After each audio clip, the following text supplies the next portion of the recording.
तो दोस्तों धुरंधर movie release हो चुकी है, इसीलिए थिएटर में इसे देख सकते हैं, तो जाओ देख कर आओ। तो यहाँ पर धुरंधर मूवी की स्टोरी को एक्सप्लेन करने जा रहा हूँ, तो चलिए शुरू करते हैं। साल था 30 दिसंबर सन 1999, जब कंदहार एयरपोर्ट पर एक प्लेन को हाईजैक कर लिया गया था। दरअसल ये लोग इस हाईजैक के जरिए 3 आतंकवादियों को छुड़ाने की कोशिश कर रहे थे। तभी वहाँ पर हम इंटेलिजेंस ब्यूरो के चीफ अजय सान्याल को देखते हैं, जो विदेश मंत्री देवव्रत से बातें कर रहा होता है। अजय सान्याल उन्हें बताता है कि हमें जल्द से जल्द कुछ करना होगा, अगर थोड़ा और समय मिल जाता तो वह बिना 3 आतंकवादियों को छोड़े। और वो जो लाल वाला बटन है उसपे भूकंप लेके आओ या फिर भूचाल, मुझे नहीं पता, बस क्लिक हो जाना चाहिए। सभी हॉस्टेज को छुड़ा सकते हैं, क्योंकि वह पहले 36 आतंकवादियों की डिमांड कर रहे थे, बट अब 3 लोगों पर आ चुके थे। बट देवव्रत उसे बताता है कि नहीं, ऐसा नहीं हो सकता, उन्हें हर हाल में उनकी डिमांड पूरी करनी पड़ेगी, क्योंकि जितने भी लोग हॉस्टेज बनाए गए हैं ना, उनकी फैमिली पीएम हाउस के बाहर धरना कर रहे हैं। अगर जरा भी दिक्कत हुई तो समझो मामला बिगड़ जाएगा। अब अजय सान्याल प्लेन के अंदर जाता है, जहाँ पर वह एक टेररिस्ट से मिलता है जिसका नाम था जहूर मिस्त्री। तो अजय उसे बताता है कि वह उसकी डिमांड पूरी करने को तैयार है, यानी कल उनके 3 साथियों को भी छोड़ दिया जाएगा और उनको $10 मिलियन भी मिल जाएंगे। समझ रहे हो? समझ रहे हो आप? समझ रहे हो ना? उसके बाद अजय सान्याल सेक्रेटरी भुल्लर और देवव्रत से मीटिंग कर रहा है। यहाँ पर वह उन टेररिस्ट को मारने की बात कर रहा था, जिसके लिए उसके पास एक प्लान था, बट उसकी बात को यहाँ पर कट कर दिया जाता है और सीन शिफ्ट होता है 2 साल बाद, यानी साल था 13 दिसंबर 2001, जब भारतीय संसद पर कुछ आतंकवादी अटैक कर देते हैं। ये अटैक इतना खतरनाक था कि जिसने पूरे देश को हिला कर रख दिया था, क्योंकि इंडिया के सबसे सेफ प्लेस संसद पर हमला हुआ था। अब अजय सान्याल इस अटैक के बाद एक प्लान बनाता है। दरअसल उसने पीएम को बहुत पहले एक फाइल दी थी, जिसमें उसने बताया था कि वह पाकिस्तान को कैसे रोक। और वो जो लाल वाला बटन है उसपे भूकंप लेके आओ या फिर भूचाल, मुझे नहीं पता, बस क्लिक हो जाना चाहिए। सकता है या फिर उसे बैंक करप्ट कर सकता है, बट पीएम को उसका एक आइडिया पसंद आता है, वो था धुरंधर वाला। अब सीन शिफ्ट होता है 2 साल बाद, जब एक स्पाई को किसी मिशन के लिए पाकिस्तान के अंदर भेजा जाता है। हम देखते हैं कि वह पाकिस्तान के अंदर एंटर कर चुका था, जिसका नाम था हमजा अली मजारी। हमजा पाकिस्तान के अंदर एक टाउन में पहुँचता है जिसका नाम था लियारी, जहाँ पर वह एक होटल के मालिक के पास जाता है। पहले तो वह उस आदमी से काम मांगता है, बट वह उसे मना कर देता है। उसके बाद हम देखते हैं कि हमजा वहाँ से जाता नहीं है, बल्कि दुकान के सामने ही भटक रहा था। तभी शाम को कुछ लोग उसके पास आते हैं और उसे तंग करने लगते हैं, जिससे समझ रहे हो? समझ रहे हो आप?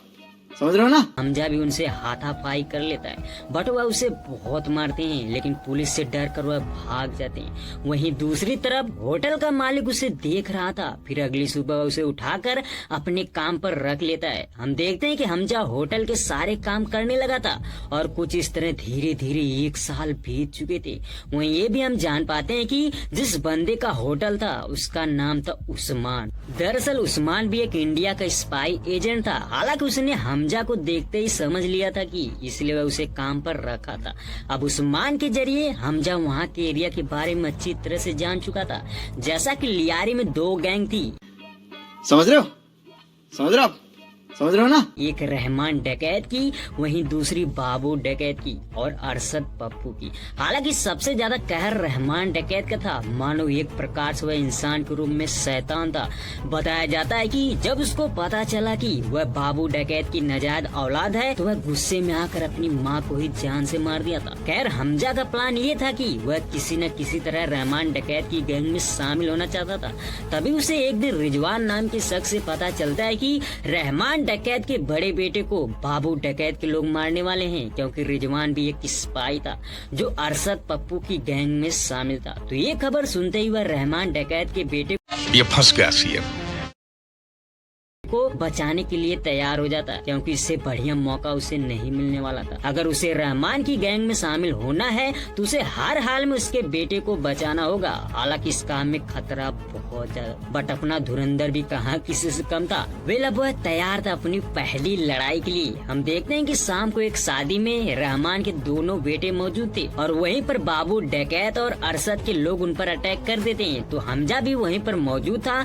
हमजा उन्हें बहुत बचाने की कोशिश करता है, बट अनफॉर्चुनेट रहमान का बड़ा बेटा मारा जाता है, यानी हमजा उसे बचा न सका। लेकिन हाँ, उसने उसके छोटे बेटे को अपनी जान दांव समझ रहे हो? समझ रहे हो आप? समझ रहे हो ना? पर लगाकर बचा लिया था। तो जब यही बात उसके छोटे भाई से रहमान को पता चलती है कि उसके भाई को हमजा ने बचाया है, तो वह बहुत खुश होता है। हम देखते हैं कि वह उसे पैसे दे रहा था, बट हमजा मना करता है। वह कहता है कि हम बलूच हैं, हम यहाँ पर एक साथ मिलकर राज कर सकते हैं। तो कुछ इस तरह रहमान उसे अपनी गैंग में शामिल कर लेता है। हालांकि रहमान बहुत गुस्से में था, क्योंकि उसे हर हाल में अपने बेटे का बदला लेना था। बट यहाँ पर उसे एमएलए जमील रोकता है, क्योंकि इलेक्शन नजदीक था। अगर जरा भी गलती हुई तो सारा प्लान चौपट हो जाता। इसलिए वह रहमान को ये कहकर मनाता है कि एक बार उनके हाथ में सत्ता आ गई तो कौन है ये लोग? कहां से आते हैं ये? वह जो चाहे कर सकते हैं। उसके बाद हम हमजा को देखते हैं, जो रहमान की गैंग में शामिल हो चुका था और उसे हर एक काम को काफी अच्छी तरह से कर रहा था, जिससे उसे पसंद करने लगे थे। वहीं दूसरी तरफ रहमान अब भी कंफ्यूज था कि वह क्या करे, यानी उसे इलेक्शन से पहले बदला लेना है या बाद में। तो यहाँ पर वह अपने लोगों के साथ राय ले रहा था। तभी वहाँ हमजा भी मौजूद था। हालांकि सभी लोग की राय ये थी कि वह इलेक्शन के बाद बदला लेंगे, बट हमजा का कुछ और ही प्लान था। उसके हिसाब से बदला इलेक्शन से पहले ही लेना चाहिए, क्योंकि लियारी में बाबू डकैत और अरशद पप्पू का भी दबदबा था, यानी उन्हें अगर इलेक्शन से पहले मार दिया ये फंस गया सीएम।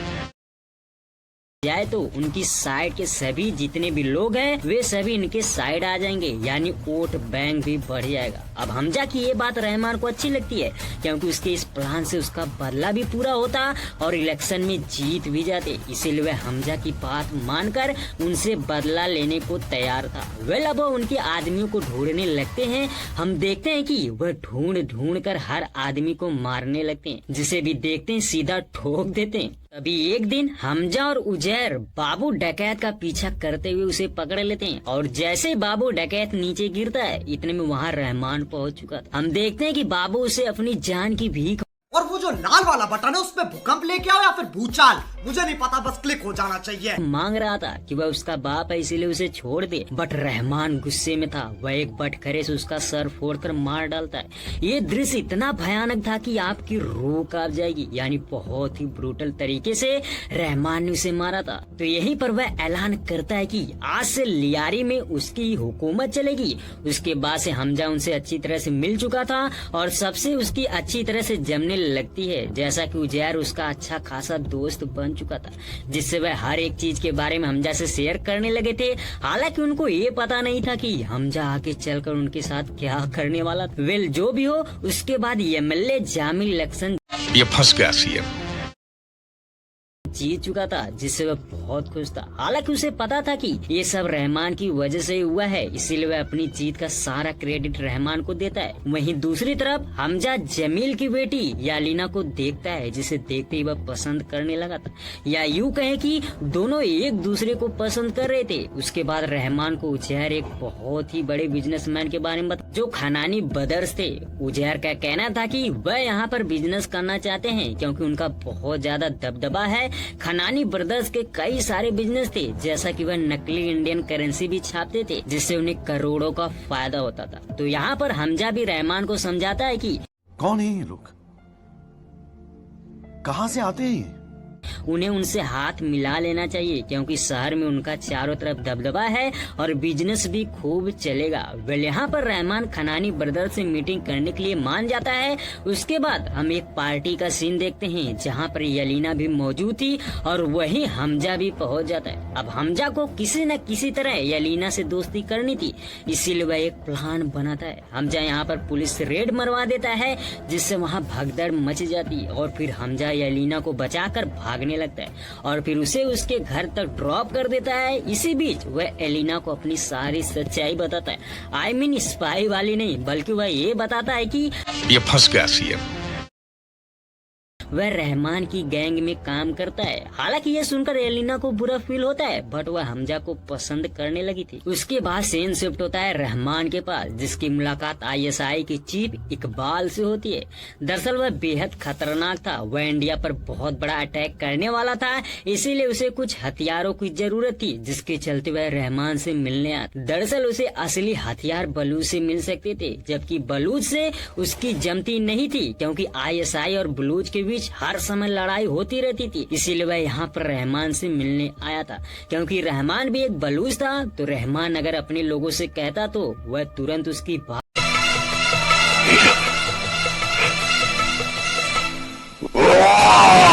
मान लेते। हालांकि रहमान इकबाल की बात मानने को तैयार नहीं था, क्योंकि उसको लग रहा था कि वह कहीं न कहीं अपने लोगों को धोखा देगा। बट इकबाल उसे ढेर सारे पैसे दे रहा था, जिससे उसके मन में लालच आता है और यहाँ पर वह इकबाल से डील फिक्स कर लेता। वहीं दूसरी तरफ जमील बहुत परेशान था, क्योंकि उसको पता चल चुका था कि रहमान अपनी खुद की पार्टी बनाने वाला है। अगर वह पार्टी बना लिया तो समझो जमील की पार्टी खत्म, क्योंकि उसे अच्छी तरह से पता था कि शहर में रहमान की ही चलती है। इसीलिए वह अपनी पार्टी बचाने के लिए एक प्लान बनाता है। दरअसल वह रहमान को मारने के लिए एक बंदे को बुलाता है, जिसका नाम था SP समझ रहे हो? समझ रहे हो ना? चौधरी असलम। हालांकि जमील ने उसे 7 साल पहले सस्पेंड करा दिया था, बट अब वह उसको फिर से ज्वाइन करा रहा था।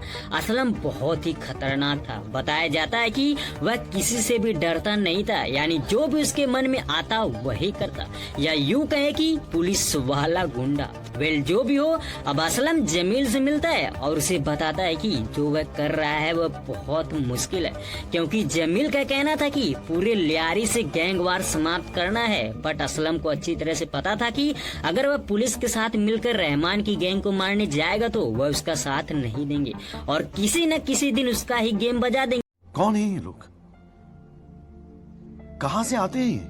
यानी पुलिस वाले रहमान की सारों पर नाचते थे, तो वह किसी दिन रहमान के कहने पर असलम को भी मार देते। इसीलिए असलम एक डिमांड करता है। उसका कहना था कि अगर लियारी से गैंग वार खत्म करना है तो सबसे पहले उसे एक पर्सनल टास्क फोर्स टीम बनानी पड़ेगी, जिसकी जानकारी किसी को भी नहीं हो, यानी इसे कॉन्फिडेंशियल रखा जाए। असलम यहाँ तक भी बोलता है कि वह क्या करेगा उसके बारे में उसे भी नहीं बताएगा, यानी जमील को भी नहीं। वेल ये सुनकर जमील मान जाता है और असलम को एक नई टीम बनाने की परमिशन दे देता है। वहीं दूसरी तरफ रहमान बलूचिस्तान जाता है और वहां पर वह एक श्रेणी नाम के शख्स से मिलता है, जिससे हथियारों की डील की बात करता है। समझ रहे हो ना? और वे तैयार भी हो जाते हैं। हालांकि इकबाल इन हथियारों की मदद से वह इंडिया पर 3 अक्टूबर को हमला करने वाला था। वहीं सीन शिफ्ट होता है अजय सान्याल के पास। हम देखते हैं कि उसे 3 अक्टूबर को होने वाले अटैक के बारे में भी पता चल चुका था कि वह लोग समुद्र के रास्ते इंडिया के अंदर एंटर करने वाले थे, और साथ में ये भी पता चल चुका था कि खनानी ब्रदर्स को इंडिया के किसी मिनिस्टर द्वारा 1000 और 500 की नोट छापने वाली प्लेट मिल चुकी है, जिससे वह ढेर सारा पैसा छापने वाले थे। अब दोनों ही खबर खतरनाक थी। अगर नकली नोट छाप दी जाएगी तो इससे इंडियन इकोनॉमिक पर खतरा हो सकता था, इसीलिए उन्हें ये चीज हर हाल में ये फंस गया सीएम। रोकना होगा। वहीं दूसरी तरफ हमजा और उजैर गन की डिलीवरी देने इकबाल के पास जाते हैं और वह यहाँ पर उसे डील के हिसाब से गन दे देते हैं। अब यहीं पर इकबाल हमजा से बताता है कि उनके जो 3 अक्टूबर का प्लान बनाया था उसके बारे में इंडिया को पता चल चुका है। अभी ये खबर किसने बताया उस खबरी के बारे में भी जान चुका था, इसीलिए वह उस खबरी को हमजा के सामने ही बुरी तरह मारता है, यानी इतना ब्रूटल की रूह कांप उठे। वेल जो भी हो, यहाँ डील करने के बाद दूसरी तरफ रहमान को देखते हैं जो अपने बेटे को लेकर हॉस्पिटल जा रहा था, क्योंकि उसके पेट में दर्द था, बट उसे ये पता नहीं था कि उसका इंतजार तो असलम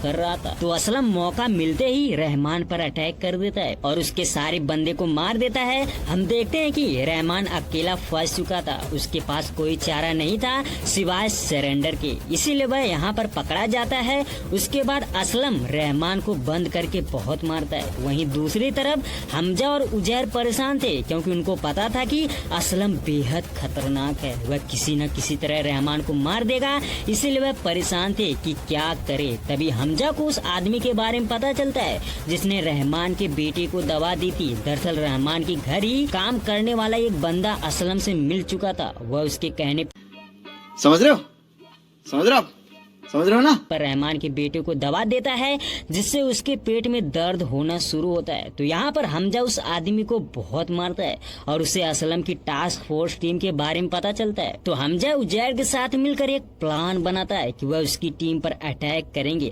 हालांकि सबसे पहले वह असलम के पास जमील और उसका वीडियो भेजता है जिसमें दोनों ने रहमान को खत्म करने की डील की थी। बट इस वीडियो से भी असलम को कुछ फर्क नहीं पड़ता, इसलिए वह फैसला लेता है कि उसकी टीम पर अटैक करेगा। उसके बाद हम देखते हैं कि हमजा उनके पास पहुंच चुका था और उन्हें बहुत मारता है और मारते हुए वीडियो बनाकर असलम के पास भेज देता है। अभी समझ रहे हो, समझ रहे हो आप, समझ रहे हो ना। देखकर असलम हिल जाता है और रहमान को छोड़ने को तैयार था, जबकि वह यहीं पर रहमान को मार देता। बट हमजा की वजह से वह बच चुका था।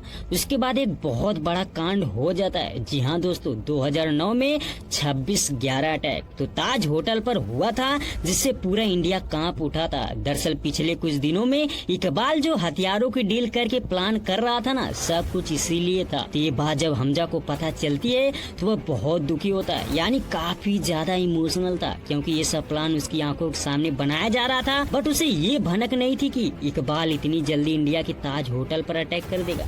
तो इस वजह से वह पागल समझ रहे हो, समझ रहे हो आप, समझ रहे हो ना। हो चुका था। उसका सोचना था कि वह उन्हें नहीं छोड़ेगा, बट उस्मान उसे बहुत रोकता है। उसका कहना था कि अगर वह जल्दबाजी में कुछ करेगा तो बहुत दिक्कत हो जाएगी, जिससे उनका प्लान चौपट हो जाएगा।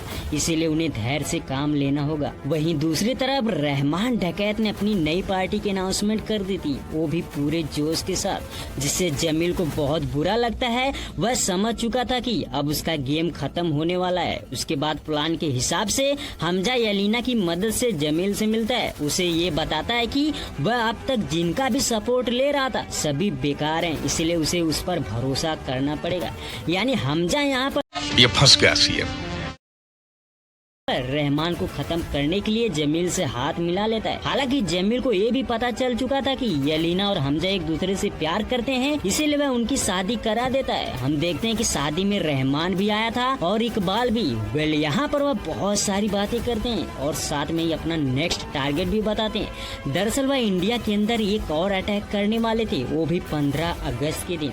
तो उसके लिए इकबाल को हथियारों की जरूरत थी। वेल यहाँ पर वह रहमान के साथ एक बार फिर से हथियारों की डील करने के लिए हाथ मिलाता है। लेकिन यहाँ पर हमजा एक गेम खेल जाता है। हमजा उजैर को बताता है कि उन्हें हथियारों की डील करने के लिए जाना है, बट ये बात ना तो और वो जो लाल वाला बटन है उसमें भूकंप लेके आओ या फिर भूचाल, मुझे नहीं पता, बस क्लिक हो जाना चाहिए। उजैर को पता थी और ना ही रहमान को, इसलिए हथियारों की डील के लिए उजैर अकेले ही बलूचिस्तान जाता है। वहीं दूसरी तरफ रहमान को एक प्रोजेक्ट के उद्घाटन के लिए जाना था, तो उसके साथ हमजा भी जाता है। बट रहमान के साथ क्या होने वाला था उसे पता नहीं, क्योंकि हमजा ने असलम और जमील के साथ मिलकर एक प्लान बनाया था कि वह 9 अगस्त को रहमान को किसी तरह जंगल की तरफ ले जाएगा, फिर वहीं पर उस पर अटैक होगा। हम देखते हैं कि रहमान जब उद्घाटन समारोह से वापस आ रहा था तो हमजा किसी न किसी तरह उन्हें जंगल के रास्ते ले जाने की कोशिश करता है।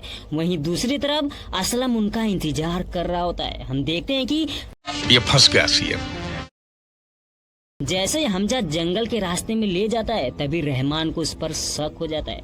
वह यहाँ पर उसे गाड़ी रोकने को बोलता है, बट हमजा नहीं मानता, जिससे दोनों में लड़ाई हो जाती है। अब गाड़ी में लड़ाई होने की वजह से उनका एक्सीडेंट हो जाता है, जिससे रहमान वहाँ से भागने की कोशिश करता है, बट इतने में वहाँ असलम भी आ जाता है। अब असलम और रहमान में बहुत ही खतरनाक फाइट होती है। वहीं दूसरी तरफ हमजा रहमान के एक बंदे से लड़ रहा होता है और उसे ब्रूटल तरीके से मार देता है। वहीं दूसरी तरफ रहमान और असलम आपस में लड़ रहे थे, तभी कुछ देर बाद रहमान उसका गला दबाकर मारने ही वाला था कि इतने में वहाँ हमजा आ जाता है और वह उसे बहुत मारता है। हम देखते ये फंस गया सीएम। कि वह लगातार पंच मारने से लगभग उसे मार ही डाला था, बट वह उसे यहाँ पर जान से नहीं मारने वाले थे, क्योंकि उनके प्लान के हिसाब से वह किसी तरह उसकी मौत हॉस्पिटल में दिखाना चाहते थे ताकि उजैर को शक न हो। तो यहाँ पर असलम रहमान की गर्दन के पास गोली मार देता है, जिससे वह अधमरा था। फिर हमजा अकेले ही उसे अपने कंधे पर लेकर दौड़ते हुए हॉस्पिटल की तरफ ले जाता है। हम देखते हैं कि रहमान की हॉस्पिटल पहुँचते ही मौत हो चुकी थी और यही बात हमजा उजैर को बता दिया था, जिससे उजैर बहुत ज्यादा दुखी होता है। तभी वहीं पर ऑटो वाला मीडिया को ये बताता है कि हमजा ने रहमान को बचाने की बहुत कोशिश करी थी। अब उस आदमी की गवाही समझ रहे हो, समझ रहे हो आप, समझ रहे हो ना। ऐसे कोई भी हमजा पर शक नहीं करता, जिससे हमजा फिर से वहाँ पर स्पाई एजेंट बनकर रह जाता है। उसके बाद कहानी शिफ्ट होती है 2002 में। अब अजय सान्याल ने धुरंधर मिशन बनाया था। दरअसल वह इसमें उन लोगों को शामिल किया था जो कैदी थे, यानी उनकी जिंदगी से प्यार नहीं था, वह मर भी जाते तो कुछ फर्क नहीं पड़ता। तो उन्हीं में से एक था अपना हमजा, यानी उसका असली नाम था जसकीरत सिंह। फिलहाल यहीं पर कहानी समाप्त कर दी जाती है। और वो जो लाल वाला बटन है उस पे भूकंप लेके आओ या फिर भूचाल, मुझे नहीं पता, बस क्लिक हो जाना चाहिए।